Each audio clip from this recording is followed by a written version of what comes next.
Test చేసుకోవద్దు. తర్వాత కండం లేకుండా సెక్స్ చేస్తే హెచ్ఐవి వస్తుందా? కండం లేకుండా సెక్స్ చేసినంత మాత్రాన హెచ్ఐవి రాదు. అవతల వాళ్ళకి హెచ్ఐవి ఉంటేనే వస్తుంది, కానీ వాళ్ళకి హెచ్ఐవి ఉందో లేదో మనకు తెలియదు. కాబట్టి మనం బెనిఫిట్ ఆఫ్ డౌట్ కింద టెస్ట్ చేసుకుంటాం. మరి ఒకవేళ వాళ్ళకి హెచ్ఐవి ఉంటే కండం లేకుండా చేస్తే వచ్చే అవకాశం ఉంది. అదేంత 0.01%, అంటే 1లో 10%.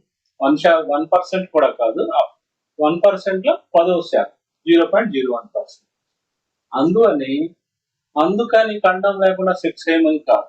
కండం లేకుండా సెక్స్ చేసినా తొందరగా భయపడిపోవద్దు, వెంటనే వచ్చేస్తుందని బెంబేలెత్తుకోకుండా ముందు టెస్ట్ చేసుకోవాలి, అవగాహన కల్పించుకోవాలి, అవగాహన ఉన్న వాళ్ళకు తెలుసుకోవాలి, ఫోన్ చేసి మాట్లాడాలి, సలహాలు సూచనలు తీసుకోవాలి. హెచ్ఐవి ముఖ్యంగా సరైన అవగాహన కలిగిన